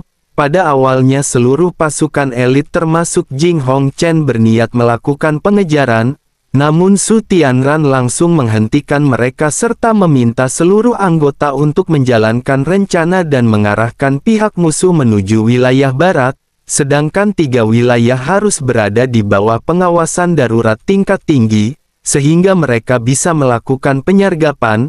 Secara bersama dengan perintah Su Tianran barusan seluruh pasukan terlihat memberikan sebuah kode berupa kembang api di atas istana kerajaan, sehingga membuat Elder Swan sempat terkejut melihat hal itu, tapi dia segera mengesampingkannya dan memimpin seluruh anggota menuju wilayah barat. Tidak berselang lama melihat Dubusi kembali dari area medan perang, Putri Weina terlihat bertanya apakah mereka berhasil membunuh Pangeran Su Tianran. Dubusi menegaskan misi pembunuhan gagal pasalnya Istana Ryu memiliki alat roh pertahanan bahkan Kaisar Naga Doulo Long Xiaoyo melindungi Su Tianran oleh sebab itu dikarenakan misi telah gagal mereka harus secepat mungkin meninggalkan wilayah kerajaan Ryu. Di tempat lain Guru Zei terlihat bertanya kepada Elder Swan, apakah mereka akan kembali ke Hotel Mingyu pasalnya tim Shrek masih memiliki satu pertandingan babak final. Sambil menggelengkan kepalanya Elder Swan mengatakan mereka tidaklah perlu mempedulikan kompetisi, Situasi saat ini semakin berbahaya, oleh sebab itu mereka harus bersembunyi di wilayah barat sambil menunggu Yu Hao menyelesaikan kompetisi Master Alat Roh. Dengan begitu mereka bisa pergi bersama saat fajar tiba. Sementara itu ketika klon tubuh spiritual Yu Hao baru saja menyelesaikan misi tubuh utamanya yang saat ini mengikuti babak final kompetisi elit, terlihat mendapatkan perhatian penuh dari Doulo Langit Ye Yulin. Pasalnya dari awal pertandingan Huo Yu Hao hanyalah membuat part alat roh tanpa mengukir inti formasi sehingga membuat Ye Yulin menaruh rasa curiga kepada Ni. Dalam situasi seperti ini Huo Yu Hao hanya bisa bersikap tenang, selain klon tubuh spiritualnya belum kembali, pisau kehidupan juga tidak bisa dia gunakan. Jika memaksakan diri hal itu hanya akan membuatnya kehabisan kekuatan roh. Oleh sebab itu demi menghindari lebih banyak kecurigaan, Huo Yu Hao memilih untuk merakit alat roh buatannya, sedangkan inti informasi akan dia lakukan sebagai bagian akhir. Melihat Yu Hao mulai merakit alat roh dengan banyak komponen sontak saja menarik perhatian Ye Yulin. Pasalnya selama hidupnya serta seringkali menciptakan alat roh level tinggi, dia baru pertama kali melihat hal seperti ini sehingga menandakan Huo Yu Hao merupakan bocah jenius. Memikirkan hal itu serta sangatlah berambisi memiliki seorang murid, Ye Yulin lantas menegaskan kepada beberapa juri di tempat ini bahwa dirinya ingin menjadikan Yu Hao sebagai murid pasca kompetisi 3 aliansi selesai. Tidak berselang lama ketika beberapa wasit menggosipkan Huo Yu Hao, tubuh spiritual Yu Hao pada akhirnya kembali ke dalam tubuh utamanya sehingga membuat Yu Hao mampu menggunakan seluruh kekuatan rohnya. Bahkan kali ini tanpa banyak basa-basi Yu Hao lantas mengambil beberapa logam dan langsung mengukir formasi inti. Bukan hanya para penonton saja yang terkejut melihat kecepatan mengukir Huo Yu Hao, Ye Yulin sendiri merasa sangat kagum dengan bakatnya. Bahkan dari begitu banyak komponen alat roh, Huo Yu Hao ternyata membuat sebuah alat roh manusia robot. Melihat Yu Hao benar-benar membuat manusia robot, jelas saja wakil ketua sekte roh suci terlihat sangat terkejut sehingga membuat Nang Gongwan langsung membanggakan diri. Tidak salah menilai Tang Wu sebagai bocah jenius. Oleh sebab itu dengan adanya fakta tersebut ketua kedua alias Nang Gongwan meminta wakil ketua sekte roh suci untuk segera melakukan tindakan serta mencuci otak Tang Wu agar menjadi bagian sekte roh suci. Dengan wajah dingin wakil ketua sekte menegaskan Tang Wu adalah seorang master alat roh. Jika mereka mencuci otaknya maka kemampuannya akan berkurang drastis, sehingga jalan yang terbaik adalah merayunya. Itulah yang akan menjadi tugas Nang Gongwan. Di sisi lain ketua penjaga gudang bernama Su Guozong terlihat mendatangi gudang untuk memastikan keamanan gudang selama para tetua mengikuti jalannya kompetisi. Meski salah satu penjaga mengatakan semuanya terlihat normal, namun menyadari Lai Chong alias orang yang sebelumnya melakukan transaksi dengan Su Sanshi tidakkah menunjukkan diri untuk menyambut kedatangannya, sontak saja membuat Su Guozong menaruh rasa curiga. Dan benar saja ketika Su Guozong mencoba memasuki gudang, dirinya dikejutkan pintu gudang tiba-tiba saja roboh alias ambruk, sehingga menandakan gudang penyimpanan mereka telah disusupi dan dibobol secara paksa. Sementara itu di saat waktu pembuatan alat roh hanya tersisa setengah jam, Huang Zheng menjadi orang pertama menyelesaikan pembuatan alat roh cakar penghisap jiwa, sedangkan orang kedua adalah He Caito. Bahkan melihat Caito membuat sebuah alat roh meriam laser dengan ukuran luar biasa, sontak saja menarik perhatian beberapa juri. Sebagai master alat roh level 9, baik Ye Yulin dan tetua Wang jelas mengetahui meriam laser Caito berada di level 7, hanya saja melihat ukurannya maka penggunaan dan pengisian kekuatan rohnya pastilah membutuhkan waktu cukup lama sehingga sulit digunakan oleh seorang master biasa. Bahkan Ye Yulin menganggap alat roh ciptaan He Caito sangatlah sempurna. tidak jauh dari lokasi arena Master Alat Roh Dunia bawah seluruh anggota Sekte Tang terlihat telah berkumpul dengan seluruh anggota Akademi Shrek yang diketuai Elder Swan sehingga hanya tinggal menunggu Huo Yuhao dan He Chaito saja sebelum melakukan misi melarikan diri dari wilayah Kerajaan Ryu. Menyadari di lokasi tersebut terdapat banyak kekuatan tinggi Sekte Roh Suci, serta adanya 3 Master Alat Roh level 9 Kekaisaran Ryu membuat Elder Swan semakin ketar-ketir. Pasalnya jika sedikit saja melakukan kesalahan maka konsekuensinya tidaklah akan terbayangkan, terlebih lagi melihat adanya alat roh jarum Dewa Matahari Bulan milik Ye Yulin memantau jalannya pertandingan. Semakin membuat Elder Swan tidak bisa mengambil tindakan selain menunggu sinyal dari Huo Yuhao. Di sisi lain setelah keadaan istana kerajaan kembali 3 orang petinggi kerajaan Ryu terlihat berdiri menatap ke arah barat. Mereka adalah Pangeran Su Tianran, Jing Hongchen dan Guru Kekaisaran. Hongchen menegaskan sisi timur utara dan selatan saat ini berada dalam status siaga tinggi. Orang-orang dari Akademi Shrek melarikan diri ke wilayah barat, sedangkan Sekte Tubuh, Kerajaan Tianhun dan Kerajaan Xinglou bersembunyi di wilayah timur dan belum melakukan pergerakan apapun. Guru Kekaisaran mengatakan dirinya telah mengirim banyak pasukan ke wilayah barat. Jika kelompok musuh ingin menerobos maka mereka haruslah membayar mahal. Bahkan jika pihak mereka saat ini melakukan penyergapan kemungkinan mereka mampu memusnahkan setengah anggota musuh. Sambil menggelengkan kepalanya Su Tianran berbicara mau bagaimanapun pada saat ini mereka berada di wilayah ibu kota. Jika peperangan besar benar-benar kembali terjadi maka akan menimbulkan banyak korban warga sipil, sehingga sulit baginya menjelaskan situasi kepada kaisar kerajaan. Oleh sebab itu dikarenakan pihak musuh sedang menuju wilayah barat, mereka hanya perlu mengikuti instruksi sesuai dengan rencana sebelumnya, kembali ke tempat Huo Yuhao di saat waktu pembuatan alat roh hampir habis. Huo Yuhao lantas menggunakan seluruh kekuatan rohnya menyatukan seluruh komponen dan inti formasi ke dalam alat roh manusia robotnya. Bahkan di saat jam pasir menunjukkan waktu habis Yuhao berhasil membuat alat rohnya tepat pada waktunya. Di saat seluruh orang dibuat gempar melihat alat roh manusia robot ciptaan Huo Yuhao, Ye Yulin dan Tetua Wang sendiri merasa kagum. Bahkan Ye Yulin terlihat tidak sabar ingin memastikan apakah manusia robot tersebut berfungsi dengan baik.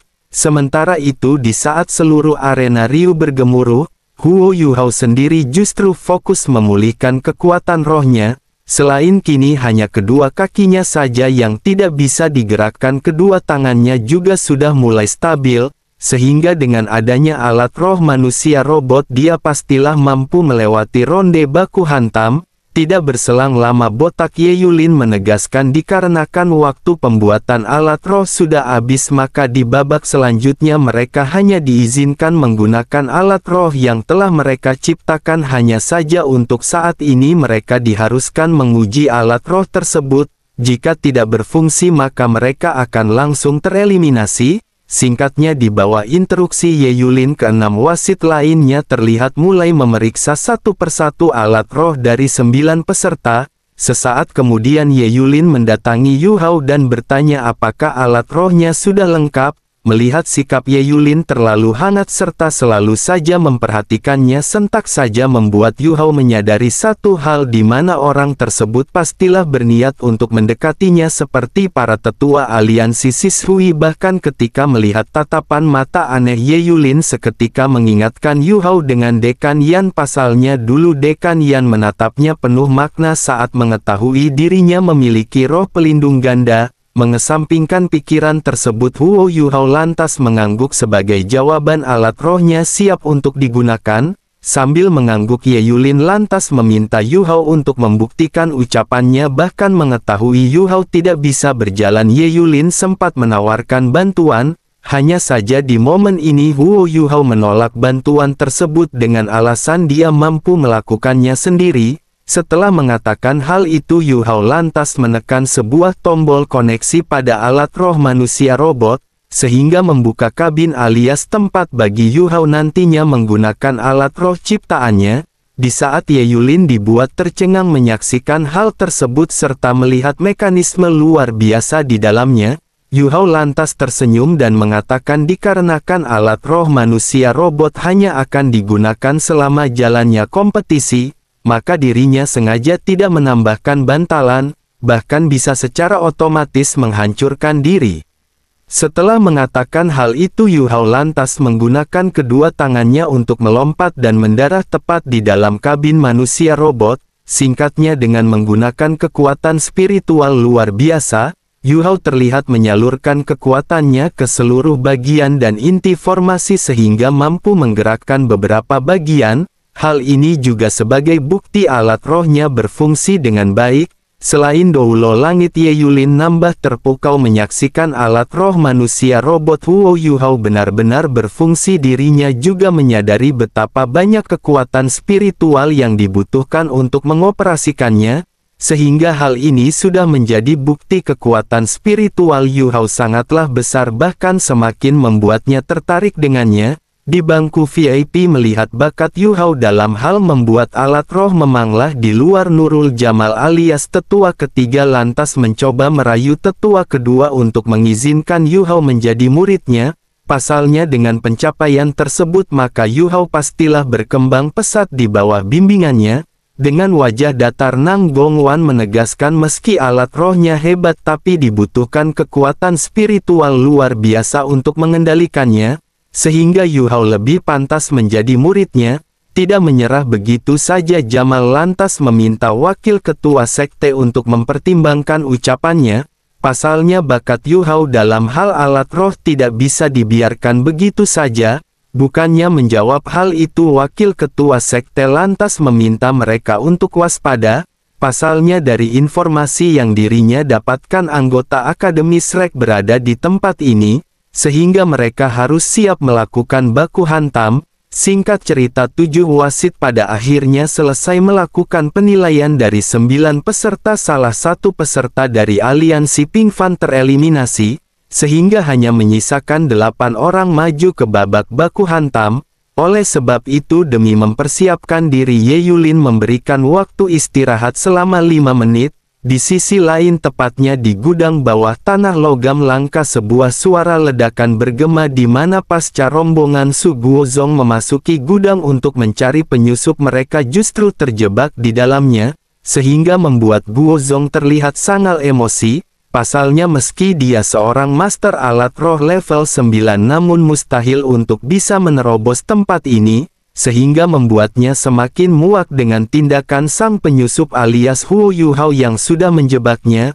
Memikirkan hal itu, Su Guozong lantas meminta 8 orang bawahnya untuk menemukan kunci gudang. Hanya saja meski para bawahan berhasil menemukan kunci serta mencoba untuk menggunakannya, kunci tersebut tidaklah berfungsi alias rusak. Pasalnya di momen sebelumnya lubang kunci tersebut sudah dimanipulasi oleh Wang Qiuer dengan pisau kehidupan.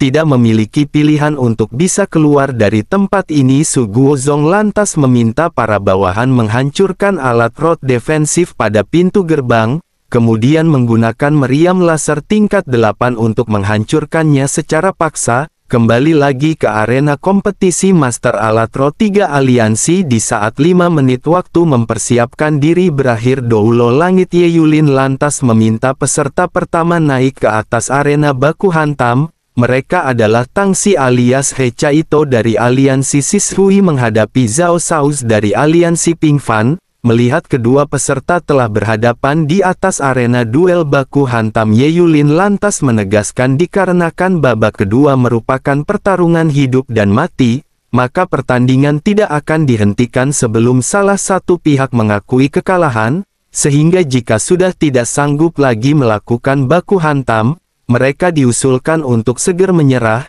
Setelah mengatakan hal itu, tubuh Doulo Langit Ye Yulin terlihat melayang di udara. Kemudian dirinya menyatakan pertandingan babak kedua resmi dimulai. Mendengarkan instruksi barusan, Zhao Saus dengan cepat mengambil inisiatif menyerang sambil melepaskan 6 cincin roh, 3 kuning dan 3 ungu. sebuah alat roh pedang api terlihat muncul di tangan kanannya, tidak gentar terhadap pergerakan musuhnya. Caito terlihat menatapnya dengan sangat dingin. Sesaat kemudian 6 cincin roh dengan susunan luar biasa juga muncul di sekitarnya, bahkan dirinya memegang alat roh meriam laser tingkat 7, walaupun Zhao Saus sempat terkejut melihat susunan cincin roh Caito berada jauh di atasnya, namun dirinya tidak menyerah begitu saja, bahkan sambil meraung marah dan beranggapan tidak ada yang istimewa dari susunan cincin roh Caito. Dirinya dengan gila melepaskan alat roh tingkat 6 pedang api miliknya, meskipun serangan yang baru saja dilepaskan Zhao Saus sangatlah luar biasa bahkan mampu menghancurkan lantai arena baku hantam, tetapi untungnya saja He Caito mampu menghindarinya dengan alat roh pendorong miliknya. Tidak ingin membuang waktu dan menunjukkan kelemahannya, He Caito lantas mengangkat meriam laser tingkat 7-nya. Sesaat kemudian sambil kembali melepaskan 6 cincin roh untuk mengisi kekuatan roh, Caito dengan gila menggunakan langkah 1000 bayangan melesat ke arah musuhnya, bahkan meski Zhao Saus telah mencoba untuk menyerang Caito menggunakan pedang apinya, namun sayangnya Caito berhasil kembali menghindarinya dengan sangatlah mudah. Tepat ketika jarak kedua belah pihak semakin dekat, He Caito lantas menggunakan kemampuan kedua dan keempat roh pelindung permennya. Selain memberikan dukungan kekuatan roh, kemampuan keempat Caito juga mampu menciptakan sebuah barrier pelindung layaknya alat roh pelindung tidak terkalahkan, sehingga membuat Zhao Saus semakin merinding melihatnya. Hanya saja dikarenakan tidak ada niatan menyerah dari wajahnya, He Caito itu tiba-tiba saja menatapnya dengan sangat dingin, sesaat kemudian melompat ke udara dan berniat melakukan serangan, hanya saja bukan menembakkan meriam laser melainkan menggunakan meriam lasernya sebagai sebuah tongkat pemukul. Meskipun di momen ini Zhao Saus mampu memblokir serangan Caito dengan pedang miliknya hingga menimbulkan bentrokan luar biasa, bahkan dirinya menyombongkan dirinya merupakan seorang master alat roh petarung jarak dekat, namun siapa sangka He Caito itu tiba-tiba saja mengaktifkan meriam lasernya, sehingga mampu menembakkan sebuah serangan dari jarak sangatlah dekat. Serangan maut dalam jarak sedekat itu jelas saja langsung merenggut nyawa Zhao Saus, bahkan hanya meninggalkan alat roh pedang miliknya. Menyadari pedang milik musuhnya memiliki atribut menarik serta dirinya sudah berhasil memenangkan baku hantam, Caito lantas bertanya kepada wasit apakah dirinya boleh memiliki benda tersebut. Meskipun Doulo Ye Yulin membolehkan hal itu, tetapi di pertandingan selanjutnya Caito hanya diizinkan menggunakan meriam laser yang sebelumnya dia ciptakan, sedangkan padang api tetaplah tidak boleh digunakan. Singkat cerita, setelah Tang Shi alias He Caito dinyatakan sebagai pemenang pertandingan serta arena baku hantam kembali dipulihkan ke kondisi semula, Doulo Ye Yulin lantas meminta Tang Wu alias Huo Yuhao dari aliansi Sishui dan Lan Ruo dari aliansi Audo naik ke atas arena baku hantam. Melihat Huo Yuhao naik ke atas arena dan berada di dalam alat roh manusia robot Optimus Prime, Lan Ruo terlihat menunjukkan wajah manis dan meminta Huo Yuhao untuk tidak bersikap kasar kepadanya. Rayuan maut dari kupu-kupu malam seperti ini jelas saja tidak berpengaruh terhadap Huo Yuhao. Bahkan setelah menghela nafas, Yuhao lantas mengoperasikan alat rohnya menuju tepi arena untuk mempersiapkan diri. Melihat sikap Huo Yuhao dan penolakan Yuhao terhadap rayuannya ini jelas saja membuat Lan Ruo merasa sedikit emosi dan berniat memberinya pelajaran. Sementara itu melihat kedua peserta telah berada di posisi masing-masing, wasit alias Doulo Ye Yulin lantas menyatakan baku hantam resmi dimulai. Di saat beberapa penonton meragukan alat roh manusia robot Huo Yuhao serta hanya diam tanpa melakukan pergerakan saat wasit memberikan instruksi, Lan Ruo sendiri terlihat melakukan gerakan aneh seolah-olah menari, sehingga membuat para penonton laki-laki terpesona menyaksikan keindahan tubuhnya. Hanya saja hal seperti ini masa tidak membuat Yuhao terkesima dan masih menunjukkan tatapan sangat dingin. Tidak berselang lama ketika Lan Ruo berniat melakukan inisiatif menyerang sambil mengayunkan sebuah alat roh belati level 6 dengan niat membunuh luar biasa, Huo Yuhao tiba-tiba saja menggunakan alat roh pendorong pada manusia robot untuk menghindari serangan tersebut, sehingga membuat Lan Ruo sempat terkejut menyaksikan kejadian barusan, bahkan semakin membuat Doulo Ye Yulin semakin tertarik dengan bakat Huo Yuhao. Sementara itu mengesampingkan keterkejutan barusan, Lan Ruo kembali melakukan tindakan yang sama menyerang Yuhao dengan pisau belatinya, hanya saja serangan kali ini mampu diblokir dengan alat roh barrier pelindung pada manusia robot, sehingga membuat tubuh Lan Ruo terlempar pasca bentrokan serangan, tidak membuang kesempatan dan tidak ingin memperlambat jalannya baku hantam. Huo Yuhao lantas melepaskan teknik dominasi mutlak tinju Aldos melalui tangan manusia robotnya, meskipun dalam serangan barusan nyawa Lan Ruo tidaklah melayang alias mati, tetapi hal itu membuatnya seketika tidak sadarkan diri dan tidak mampu melanjutkan baku hantam, sehingga Doulo Ye Yulin langsung menyatakan tamu memenangkan pertandingan. Singkat cerita, pertandingan terus berlanjut. Satu persatu peserta berhasil memenangkan baku hantam dan memasuki babak semifinal menyisakan 4 orang, hanya saja dikarenakan He Chaito harus berhadapan dengan Huo Yuhao, dirinya lebih memilih untuk mundur, sehingga Yuhao menjadi orang pertama memasuki babak final. Sementara itu di pertandingan selanjutnya Huang Zheng dari aliansi Sisuo harus berhadapan dengan seorang wanita bernama Yi Guiyi dari aliansi Audu. Dengan wajah tenang tapi dingin, Yi Guiyi mengatakan jika Huang Zheng adalah seorang pria sejati maka mereka harus bertarung sampai akhir tanpa mengakui kekalahan. Mendengarkan hal itu jelas saja membuat Huang Zheng terpancing emosi, bahkan dirinya akan menemani Yi Guiyi sampai akhir. Tidak berselang lama ketika wasit menyatakan baku hantam babak semifinal dimulai, Huang Zheng terlihat langsung melepaskan serangan cakar alat roh level 6 miliknya, hanya saja Yi Guiyi mampu memblokirnya dengan alat roh pedang cahaya miliknya. Pasca bentrokan barusan di saat Huang Zheng meremehkan musuhnya tidaklah akan mungkin mampu bertahan lama menghadapi alat roh cakar pengejar jiwa miliknya, Yi Guiyi tiba-tiba saja mengayunkan pedang cahaya sehingga memaksa Huang Zheng menggunakan perisai level 6 untuk memblokirnya. Meskipun tetua ketiga alias guru Huang terlihat bangga muridnya mampu mengombinasikan serangan dan pertahanan cukup baik, namun Huang Zheng sendiri beranggapan lain. Pasalnya dari serangan yang berhasil dia blokir sebelumnya, pedang cahaya milik Yi Guiyi ternyata memiliki kekuatan di atas cakar miliknya. Memikirkan hal itu, sebuah cahaya keunguan tiba-tiba saja memenuhi tubuh Huang Zheng, bahkan 6 cincin rohnya terlihat melayang di sekitarnya, di mana Huang Zheng pada akhirnya menggunakan roh pelindungnya yang disebut dunia kegelapan. Meskipun bukan roh pelindung kelas atas, tapi dalam dunia master jahat roh pelindung dunia kegelapan sangatlah berguna. Pasalnya memiliki kemampuan unik menyerap esensi jiwa lawan untuk meningkatkan kekuatan dan kultivasi, sehingga semakin banyak membunuh dan menyerap jiwa korbannya maka Huang Zheng memiliki kesempatan menjadi master roh kuat dalam waktu singkat. Tepat di saat Yuhao sedang memperhatikan dan menganalisa roh pelindung dunia kegelapan, tubuh Huang Zheng sendiri tiba-tiba saja menghilang dalam kegelapan. Sesaat kemudian sebuah proyeksi cakar ilusi luar biasa besar muncul tepat di belakang Yi Guiyi. Bahkan sebelum Yi Guiyi mampu melakukan apapun, separuh esensi jiwanya berhasil disedot oleh cakar Huang Zheng, di mana teknik tersebut diketahui memiliki nama ekstrasi spiritual.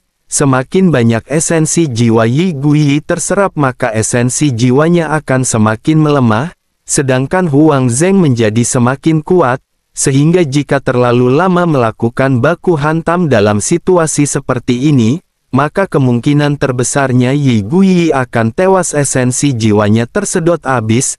Tepat di saat Huang Zheng merasa di atas angin mampu menekan musuhnya, serta beranggapan pertandingan akan segera berakhir, serta berniat kembali melepaskan teknik cakar jiwa untuk menyerap esensi jiwa musuhnya, Yi Guiyi sendiri tiba-tiba saja mendapatkan kesadarannya, bahkan mampu memblokir serangan cakar Huang Zheng dengan pedang cahaya miliknya. Setelah bentrokan luar biasa antara cakar pelahap jiwa dan pedang cahaya bergema, tubuh Yi Guiyi tiba-tiba saja memancarkan sebuah cahaya suci, bahkan dua sayap muncul di belakang punggungnya, di mana Yi Guiyi ini ternyata memiliki roh pelindung malaikat suci seperti mendiang Qian Rensu.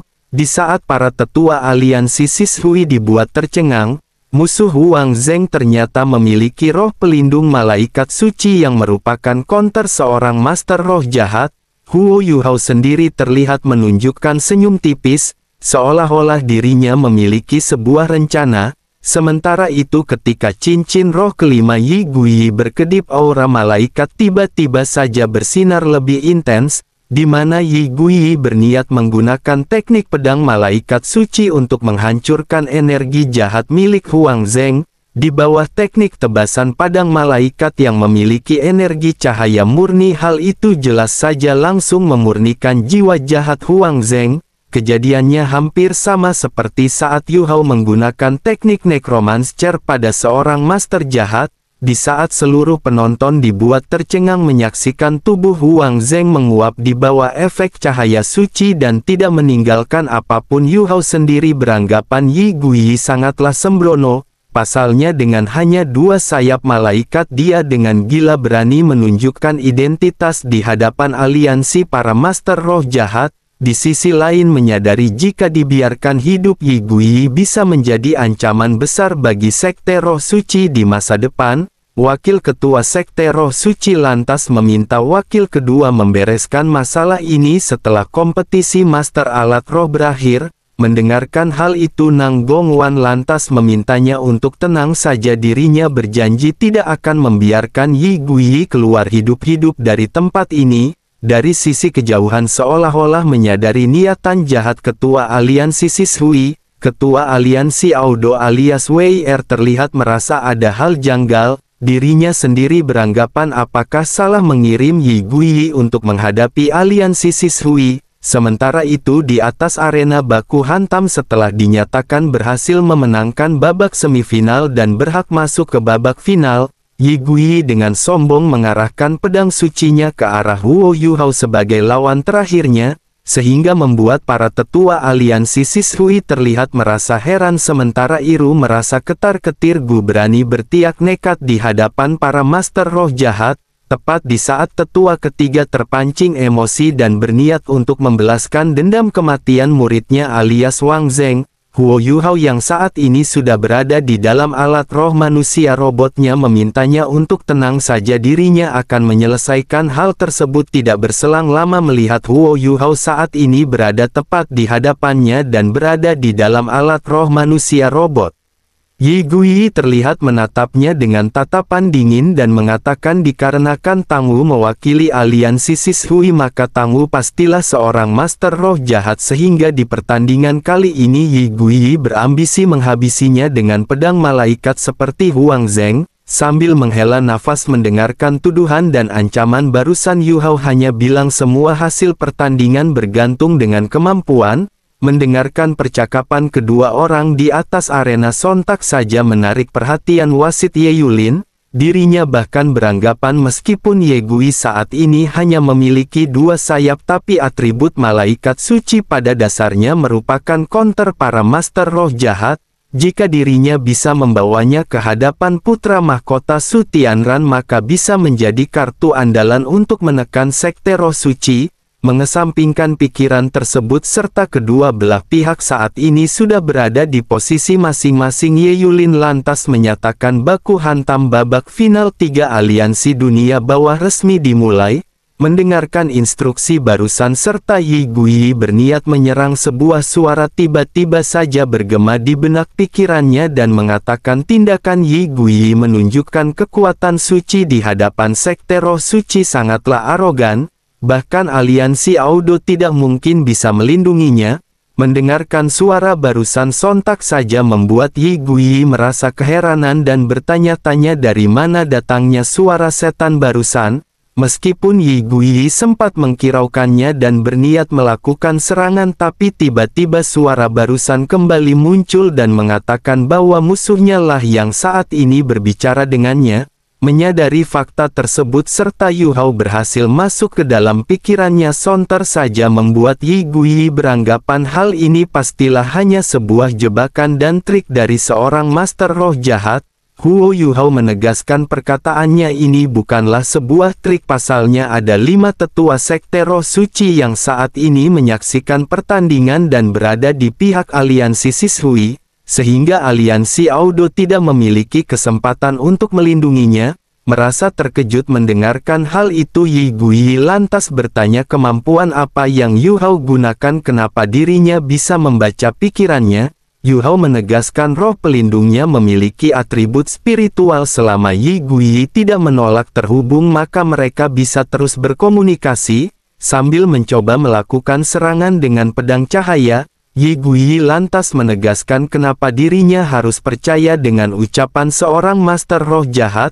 Yu Hao menegaskan sek roh suci pada dasarnya merupakan musuh mereka bersama, mungkin hanya dengan memenangkan pertandingan dirinya barulah bisa meyakinkan Yi Guiyi serta memikirkan cara untuk menyelamatkannya dari tempat ini. Dengan wajah songong, Yi Guiyi menegaskan hanya seorang master roh jahat tapi ingin mengalahkan dirinya, hal itu hanyalah mimpi.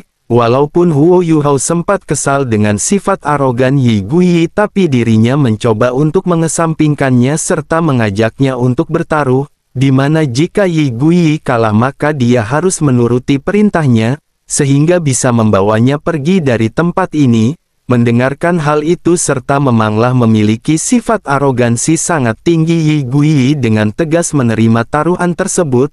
Beberapa saat kemudian diiringi dengan aura fluktuasi luar biasa, sebuah cincin abu-abu warisan Elektrolu perlahan muncul di sekitar manusia robot.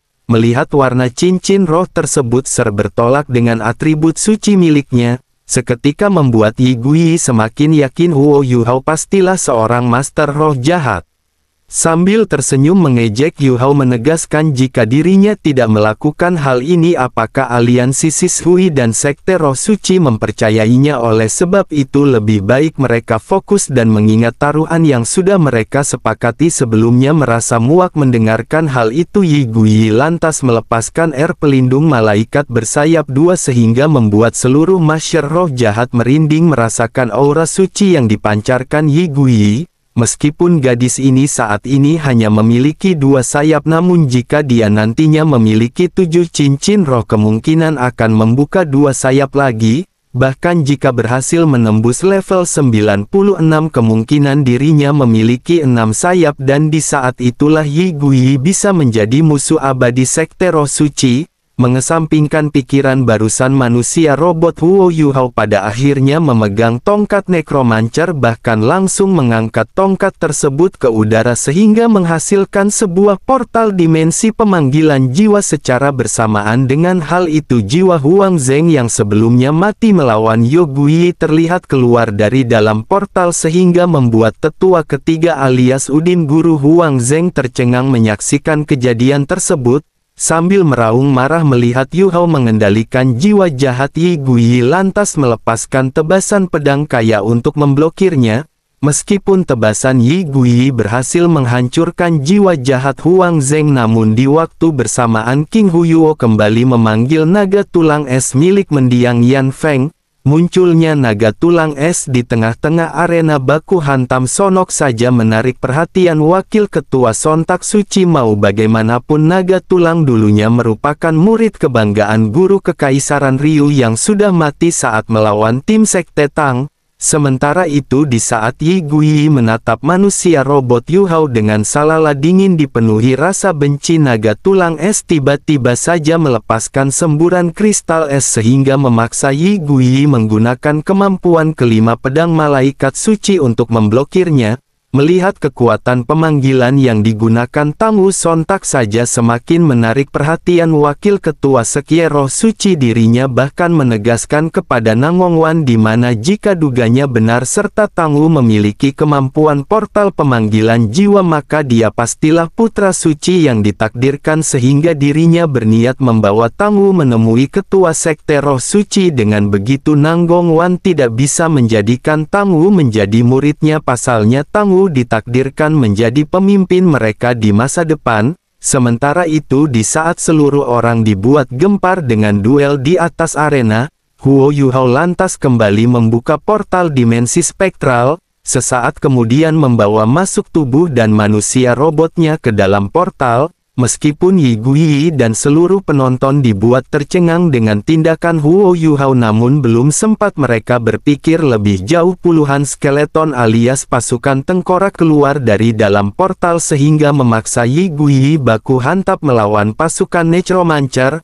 Meskipun dalam situasi seperti ini Yi Guiyi berhasil menghabisi satu persatu pasukan tengkorak, namun seolah-olah pasukan tersebut tidak ada habisnya, terus-menerus keluar dari dalam portal. Bahkan ketika keadaan Yi Guiyi di ambang batas serta kelelahan melawan pasukan tengkorak yang tidak ada habisnya, sebuah sosok kesatria kerangka pencabut nyawa muncul dari dalam portal bersama pasukannya, sehingga memaksa Yi Guiyi menggunakan teknik keenam api suci malaikat untuk melawan pasukan kesatria kerangka pencabut nyawa.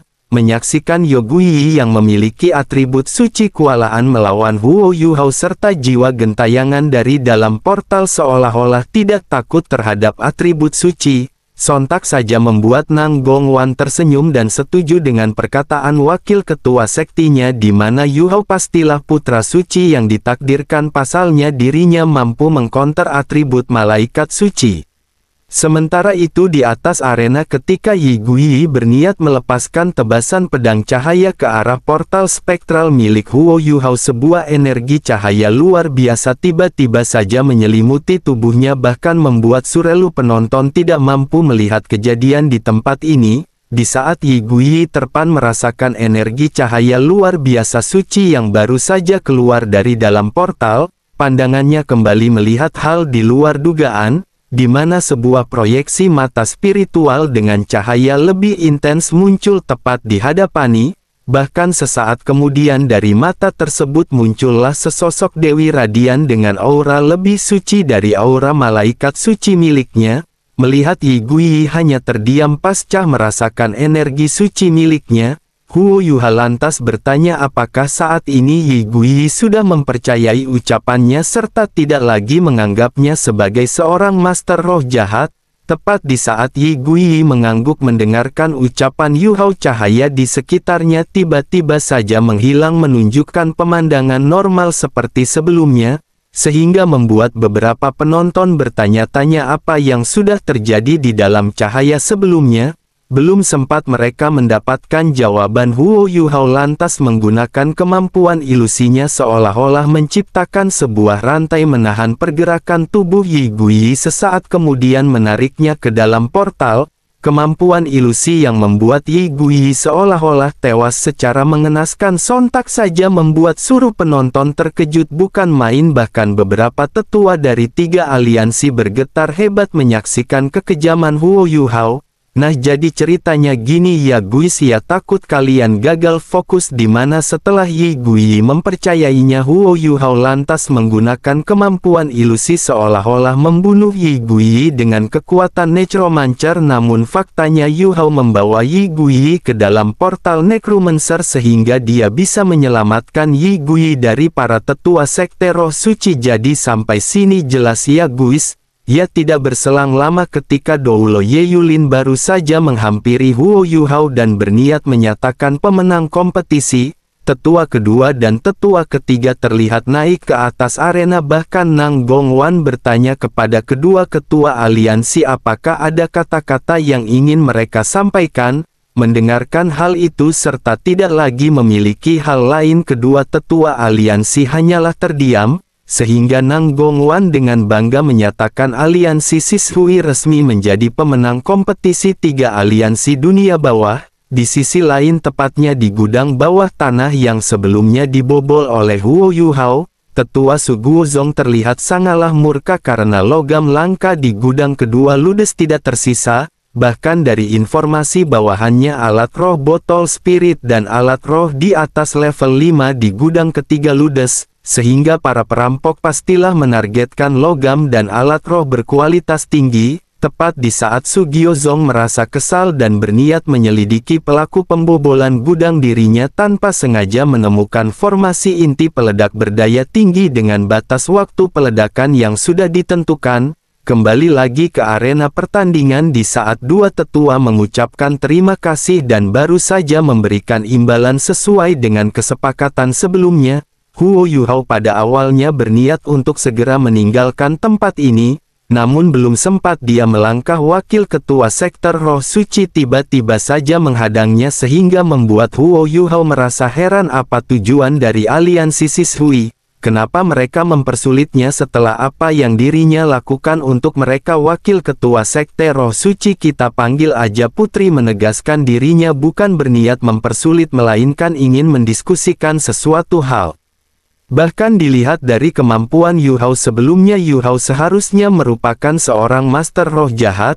Dengan wajah santuy Yuhao menegaskan jika hal itu benar, lalu apa hubungannya dengan mereka? Sambil menunjukkan tatapan serius kepada Huo Yuhao, sebuah roh pelindung ponik jahat dengan api berwarna hitam kebiruan terlihat muncul di belakangnya. Bahkan diketahui putri ini memiliki kultivasi di atas level 95. Di saat Huo Yuhao tercengak mengetahui roh pelindung dan kultivasi orang di hadapannya, putri lantas menegaskan di karangan mereka sama-sama seorang master roh jahat serta Yuhao memiliki kemampuan menekan atribut cahaya, bahkan memiliki teknik pemanggilan nekromancer, maka sudah dipastikan Yuhao merupakan putra suci yang ditakdirkan. Jika Yuhao mau bergabung dengan sekte roh suci, maka di masa depan sekte mereka pastilah akan menguasai seluruh dataran dunia. Di saat Yuhao terkejut mendengarkan dirinya disebut sebagai putra suci yang ditakdirkan, putri dan seluruh tetua tiba-tiba saja merasakan fluktuasi luar biasa dari pusat kota. Sesaat kemudian ledakan hebat bergemak dari lokasi gudang logam langka. Ledakan luar biasa Edun yang menewaskan banyak warga sipil ini sontak saja membuat Yuhao merasakan penyesalan luar biasa hebat. Pasalnya ledakan tersebut berasal dari bom waktu yang sebelumnya dirinya ciptakan di momen krusial seperti ini. Elder Swan tiba-tiba saja meraihnya dan He Chaito sesaat kemudian menggunakan kekuatan totinya membawa mereka pergi meninggalkan tempat ini. Bahkan Elder Swan meminta mereka berdua untuk tidak banyak bicara. Pasalnya ledakan dari bom waktu yang sebelumnya Yuhao ciptakan banyak menewaskan warga sipil. Meskipun Yuhao mengangguk mengerti dengan ucapan Huo Yuhao, namun di dalam hatinya penuh dengan rasa penyesalan. Dirinya tidak menyangka ulahnya akan menewaskan banyak orang tidak berdosa. Bisa dibilang tindakannya ini tidak lebih keji dari seorang master roh jahat. Di sisi lain, tepatnya di wilayah timur, melihat ledakan yang terjadi di pusat kota Mingdo sontak saja membuat Putri Jiu Jiu merasa heran dan bertanya-tanya apakah hal tersebut merupakan ulah Akademi Shrek. Terlebih lagi daya ledakan luar biasa seperti itu pasti membunuh jutaan manusia tidak berdosa. Mendengarkan hal itu dan menyaksikan dengan mata kepalanya sendiri justru membuat Dubushi merasa senang. Dirinya juga beranggapan jika semua peristiwa ini dilakukan oleh Akademi Shrek maka dirinya akan mendukungnya. Pasalnya Akademi Shrek ternyata memiliki kekejaman jauh di atas sek tubuhnya. Di sisi lain, ketika seluruh kota termasuk Tianran dan Juzi terkena imbas ledakan barusan, guru kekaisaran yang notabene merupakan seorang master roh jahat justru terlihat merasa puas di mana dirinya bisa menyerap dan menelan banyak jiwa yang dipenuhi dengan kebencian. Huo Yuhao benar-benar menggemparkan. Selain dijuluki sebagai seorang putra suci yang ditakdirkan, Yuhao juga berhasil memenangkan kompetisi 3 aliansi master alat roh dunia bawah hanya saja dikarenakan niatan Yuhao yang menghancurkan gudang penyimpanan pihak musuh. Namun hal itu tanpa sengaja justru membunuh banyak manusia yang tidak berdosa dan benar-benar merupakan sebuah kejadian yang tidak diprediksi oleh Yu Hao selalu anak pungut Budayanti.